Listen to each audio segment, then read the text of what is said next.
अध्यक्ष करो और बहुजन समाज पार्टी के जवाब से करो। आप सभी लोगों को मेरी तरफ से क्रांतिकारी जय हिंद। निश्चित तौर से विवाद भी मैं जानकर से पूछ रहा था कि बिहार में पहली बार ऐसा हुआ कि छत्रपति साहू जी महाराज की जयंती मनाई गई, तो उन्होंने कहा हाँ।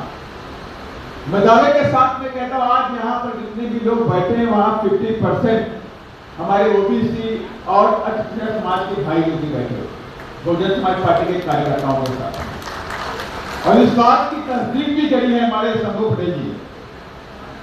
क्या है ओबीसी के भाई बैठे हुए, तो मैं देख के दंग रह गया कि मोर देन 50% यहाँ ओबीसी के भाई और अक्षर समाज के भाई बैठे, जिसमें कुशवाहा भी बैठे हैं, पटेल भी बैठे हैं, सहनी भी बैठे हैं, और हमारे चौहान जो है दुनिया चौहान वो भी बैठे हैं, निषाद भी बैठे हैं। तो इसके मतलब राजभर भी बैठे हुए। इसके मतलब ये साफ हो गई कि आने वाली जो समय है 2025 वो बहुजन समाज पार्टी के खाते में आने वाला। यादव बैठे हुए हैं, यादव कैसे बोल सकते हैं बिहार में? देखिए कोने से लेके इस कोने तक यादव बैठे हुए, कुम्हार समाज के भाई बैठे हुए, मुस्लिम समाज के भाई बैठे हुए, मुस्लिम भी बैठे हुए, लेकिन दोनों मुस्लिम बैठे हुए, कुर्मी समाज की है, बनिया समाज की है। मैं तो कहूँ सब समाज आज यहाँ पर नीला झंडा हाथ में ले चुका है।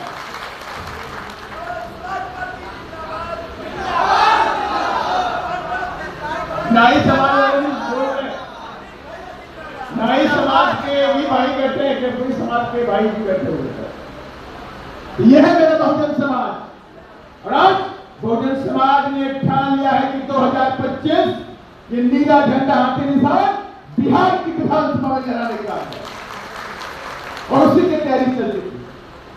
और 23 तारीख को अदनिया बहन ने हम सबको निर्देश देने का काम किया और कहा कि अगर इस निर्देश पे आप काम करेंगे तो 100% 2025 में बहुजन समाज पार्टी इतनी बड़ी ताकत बढ़ेगी कि हो सकता है कि बहुजन समाज पार्टी खुद सत्ता में आ जाए, और नहीं भी आ पाएगी तो फिर तुम्हारे कोई सरकार बिहार में नहीं बनने वाली। और आप देख भी रहे हैं किस तरह से बिहार को लूटने का काम किया जा रहा है। पुल पे पुल गिर रहे कि नहीं गिर रहे? एक महीने में सुनने को मिला 30 पुल गिर रहे। कितना करप्शन हुआ? 30 पुल गिर गए, कोई सीबीआई जांच नहीं हुई, कोई जांच ही नहीं उठाई गई, क्योंकि सभी का मामला है उसमें फिट। सभी का मामला फिट है तो भाई जांच बढ़ाई जाएगी। और ऊपर से अभी सरकार ने रोड बनाने का, पुल बनाने का यहाँ पैसा दिया, लो भाई और पुल बना लो आपको। अगर सेंटर की सरकार चाहती तो पटना के अंदर आईटी हब बनाती, हजारों की संख्या में 50,000 युवा बिहार से बेंगलोर में, हैदराबाद में, दिल्ली में, गुड़गांव में, नोएडा में, अलग अलग जिलों में, केरला में आपको दिखाई पड़ जाएंगे आईटी में सॉफ्टवेयर इंजीनियर को। लेकिन सरकार आईटी हब नहीं बनाना चाहती यहाँ पटना में। अगर आईटी हब बना देगी तो पटना के लोगों को नौकरी यही मिल जाएगी। वो नहीं चाहती, वो तो चाहती है धक्के खा के बिहार से निकलो और धक्के खा के वहीं पर कहीं काम कर। और अनऑर्डर की सिचुएशन आपको मालूम है, अभी फतुआ में मर्डर हुआ।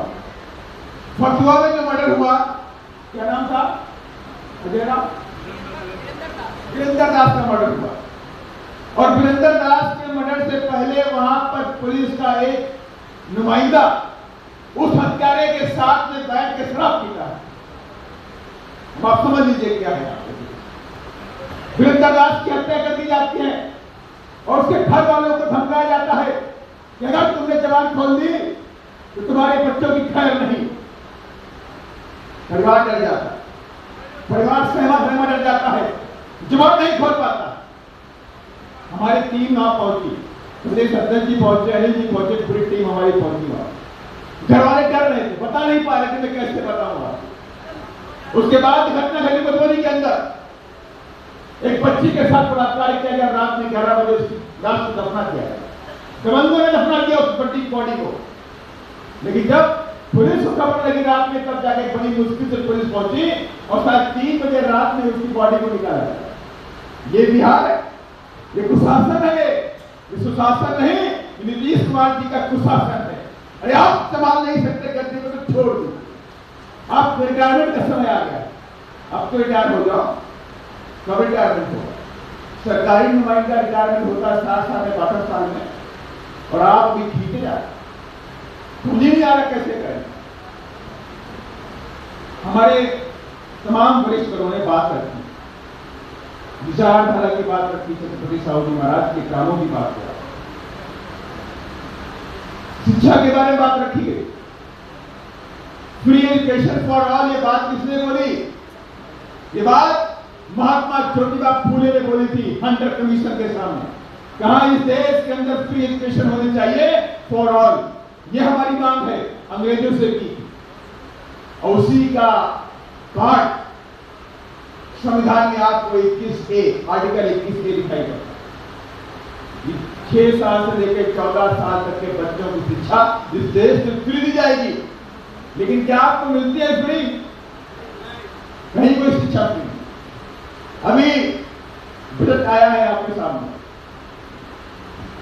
देश के फाइनेंस मिनिस्टर ने बजट रखा और बजट में क्या खास बात है? सोना फ्री सस्ता कर दिया गया। मैंने सोना पे जो टैक्स लगा था 18% का, उससे घटा करके 6% कर दिया। मैंने सोना फ्री है, सोना सस्ता कर दिया गया। और सोना कौन खरीदता है? बहुजन समाज के लोग खरीदते हैं। अरे बहुजन समाज के लोग तो किताबें खरीदते हैं, और बहुजन समाज के लोग तो 2 वक्त की रोटी के लिए आटा दाल चावल खरीदते हैं। उनका आटा दाल चावल महंगा होगा, किताबें महंगी कर दी गई, लेकिन भ्रष्टाचार करने वालों के लिए सोना सस्ता करता है। पैसा निकालो और सस्ता सोना खरीदो, ये देश की सिस्टम चला। कौन पूछेगा? कौन आवाज देगा? इस देश में आप SC/ST का क्रीमी लेयर 2.5 लाख रुपए रखते हो और EWS का क्रीमी लेयर 8 लाख रुपए रखते हो। ये नहीं साबित क्यों? ये गैप क्यों बीच के अंदर है? कौन रखेगा बात? PhD में हमारा बच्चा जाएगा तो उसे वायदा में नंबर नहीं मिलेगा, उसका एडमिशन नहीं हो सकता। आप प्रैक्टिकल में जाएंगे, इंटरव्यू में जाएंगे तो आपको नंबर मिलेंगे 5, 6, 7। कौन जवाब पूछेगा सरकार से? कौन आपका नुमाइंदा बैठा है? पार्टियां तो बहुत बैठी है, पार्टियां बहुत बैठी है सरकार से क्वेश्चन पूछने के लिए, लेकिन जब आपके हक की बात आती है तो न समाजवादी पार्टी पूछती है, ना JDU पूछती है, ना RJD पूछती है। कोई भी पार्टी आपके हक के लिए बात नहीं करती। क्योंकि अभी शंभू जी ने बोला ये तो क्लोन है। क्लोन समझते हो? नहीं समझते आपको? क्लोन क्या होता? एक गाय साइंटिफिकली उसको वैसे दूसरी गाय पैदा कर दी, हो गया डुप्लीकेट जिसे बोलते, और मैथ में बोलते हैं सिमेट्रिकल। अगर मैथ की भाषा बोले तो बोलेंगे सिमेट्रिकल, और अगर आप देसी भाषा बोलेंगे डुप्लीकेट, फोटो कॉपी हिंदी बोल दीजिए आप। तो ये दूसरी पार्टियां कौन है? एक कांग्रेस की फोटो कॉपी, जो कांग्रेस की फोटो कॉपी हो कांग्रेस के साथ, और जो बीजेपी के फोटो कॉपी हो बीजेपी के, और जो बाबा साहब की विचारधारा वाली पार्टी वो ना कांग्रेस के साथ में और ना बीजेपी के साथ। आप लोग मालूम हो रहे थे बाबा साहब डॉक्टर अम्बेडकर ने जीवन भर किसी पार्टी के साथ में कोई समझौता नहीं किया, और चाहते तो समझौता कर लेते, कांग्रेस से समझौता कर लेते हो, पर नहीं, हमें समझौता नहीं करना, हमारी विचारधारा में नहीं चाहती, समझौता कैसे हम करें? भले मेरी पार्टी आगे न बढ़े कोई बात नहीं, लेकिन हम इनके साथ में कोई समझौता नहीं करेंगे। बाबा साहब ने जीते थी, कभी समझौता उनसे नहीं किया। और जब लॉ मिनिस्टर बने तो कांग्रेस की शर्तों पर नहीं, बाबा साहब अपनी शर्तों पर लॉ मिनिस्टर बनने का काम, उनकी योग्यता के आधार पर बनाया गया। अगर योग्यता नहीं होती तो बाबा साहब को कभी लॉ मिनिस्टर नहीं बनाया। संविधान बनाने वाला कोई था ही नहीं। कौन संविधान बनाएगा? वरिष्ठर तो बहुत लोग थे, वरिष्ठर तो मेरी समझ से जवाहरलाल नेहरू जी भी थे, वरिष्ठ तो महात्मा गांधी जी भी थे, कई और भी लोग वरिष्ठ थे, लेकिन किसी के अंदर वो काबिलियत थी क्या इस देश का संविधान बना सके? इस देश के संविधान को बनाने के लिए आपको और देशों के संविधान को पढ़ना पड़ेगा, उसमें समझना पड़ेगा, बारीकियों को जानना पड़ेगा, उसके बाद ही आप इस देश के अंदर संविधान बना सकते। लेकिन संविधान जब बनाने का मौका मिला तो बाबा साहब ने हमारी हजारों साल की गुलामी की जंजीरों को तोड़ करके रखी, गुलामी खत्म कर दी। इस देश के अंदर शूद्रों की बहुजनों की गुलामी को खत्म कर दी यह संविधान। और ये भी नहीं, इस संविधान के अंदर जिन लोगों ने लंबे अरसे तक गुलाम बना के रखा उनके लिए कोई व्यवस्था की बात भी नहीं करी और कहा हमारे अंदर बंधुत्व होना चाहिए, भाईचारा होना चाहिए, हमें किसी से नफरत नहीं करनी, वो हमारे भाई लोग हैं, उनसे आपको नफरत नहीं कर। और इसीलिए मैं आप सभी लोगों से कहना बजट का सत्र आया, बजट के सत्र में बहुजनों की शिक्षा के लिए कोई प्रावधान नहीं किया। आपको मालूम होना चाहिए उन्होंने बात तो बोली कि हम सामाजिक न्याय देंगे, बोलते हैं हम सामाजिक न्याय की बात उस संविधान के बजट में है, 9 पॉइंटों का बजट है, उसमें एक तीसरा नंबर का पॉइंट है सामाजिक न्याय। अरे सामाजिक न्याय कैसे आप लोग, जब बहुजन समाज के लोगों को आप रिजर्वेशन नहीं दे रहे हो, बैतलाल एससी एसटी ओबीसी का खाली पड़ा वो आप भर नहीं रहे हो, एससी एसटी को लोगों को प्रमोशन में रिजर्वेशन आप दे नहीं रहे हो, प्राइवेट सेक्टर में रिजर्वेशन आप दे नहीं रहे हो, एससी एसटी ओबीसी के गरीब बच्चों की एजुकेशन को आप फ्री कर नहीं रहे हो, तो आप सामाजिक न्याय कहां से? जातिवाद का दंश इस देश के अंदर, छूत है इस देश के अंदर, ऊंच नीच की भावना इस देश के अंदर है, उसे खत्म करने के आप कोई प्रावधान लेकर के नहीं आ रहे हो, तो आप सामाजिक न्याय कहां से दोगे? सामाजिक न्याय अगर आपको देना है तो इस देश में बहुजन समाज के साथ साथ में छठ समाज के गरीब बच्चों की पढ़ाई को आपको फ्री करना पड़ेगा। तो इस सामाजिक न्याय का पहला चैप्टर है।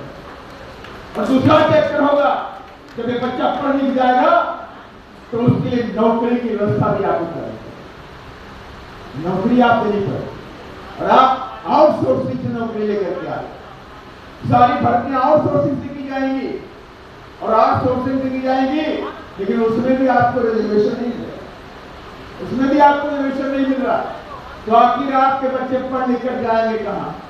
कौन आपको सामाजिक न्याय देगा?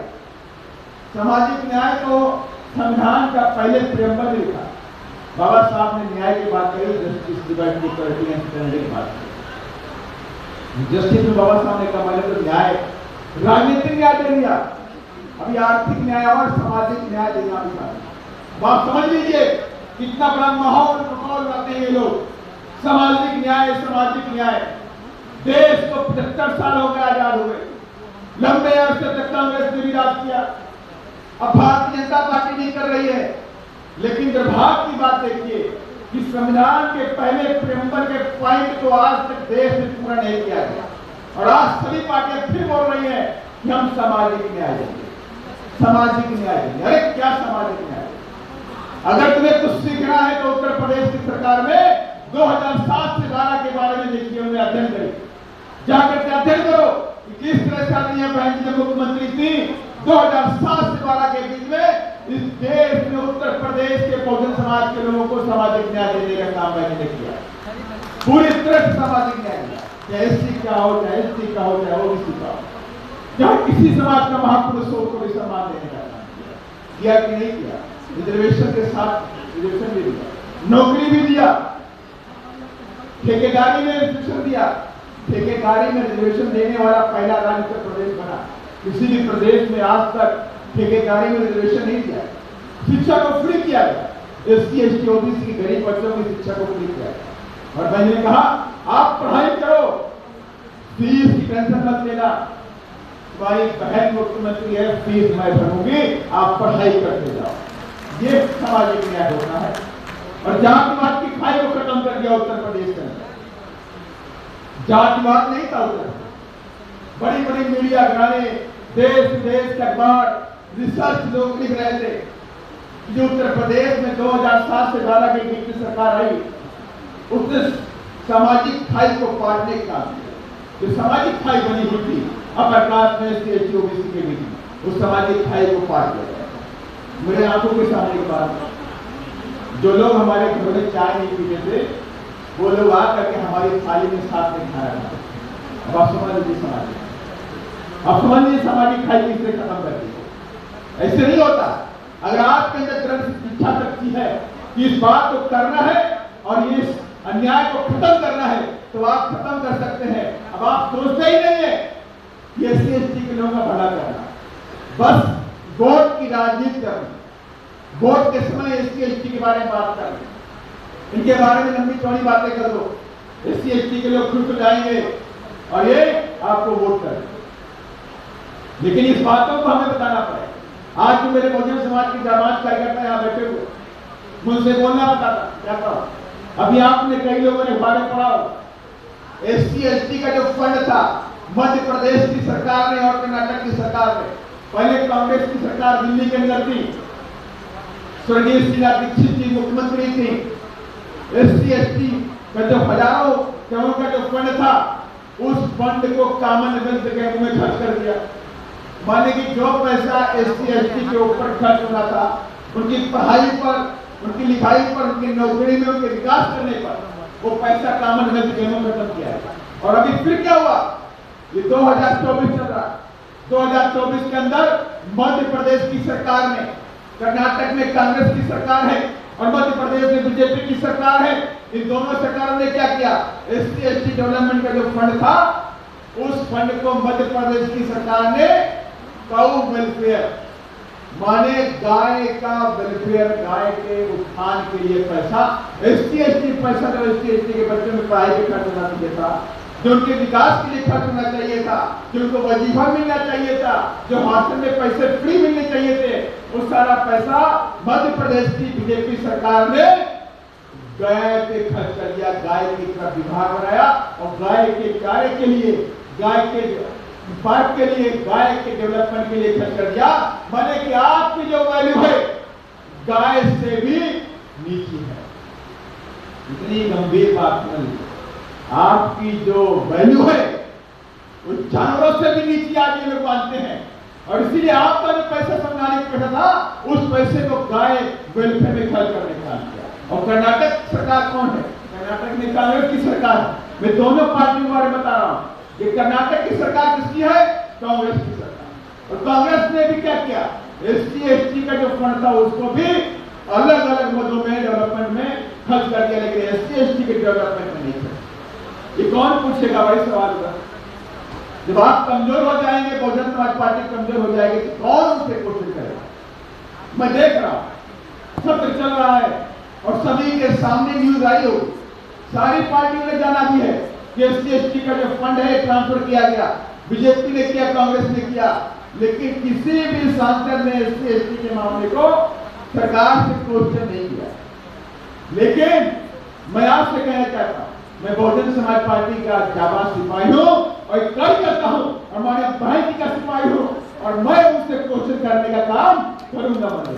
मैं पूछूंगा किस आधार पे आपने पैसे ट्रांसफर कर दिया, आप पैसे प्रधान लेके क्यों नहीं आते, आप पैसा प्रधान फाइनेंस मिनिस्टर क्यों लेकर नहीं आते कि एससी एसटी के विकास का जो पैसा है वो कोई कैसे ट्रांसफर कर सकता है। वो पैसा उन्हीं के विकास पे खर्च होना चाहिए, उनकी शिक्षा पे खर्च होना चाहिए, उनके स्कॉलरशिप पे खर्च होना चाहिए, उनके हायर एजुकेशन पे खर्च होना चाहिए, उनके लिए औद्योगिक वातावरण होना चाहिए, उसका पैसा उस पर खर्च होना चाहिए। लेकिन कोई आपसे पूछने वाला नहीं। इसलिए मैं आप सबसे कहना चाहता हूँ, अभी आपने खबर पढ़ी थी दिल्ली यूनिवर्सिटी में मनुस्मृति पढ़ाई जाएगी, पढ़ी कि नहीं पढ़ी आप लोगों ने? अदनिया बहन ने सबसे पहले उससे क्वेश्चन उठाया कि मनुस्मृति पढ़ाई जाए, देश में दोबारा खाई पैदा की जाए, इसका हम विरोध करते हैं। और बाबा साहब डॉक्टर अम्बेडकर ने सबसे पहले मनुस्मृति को चलाने का काम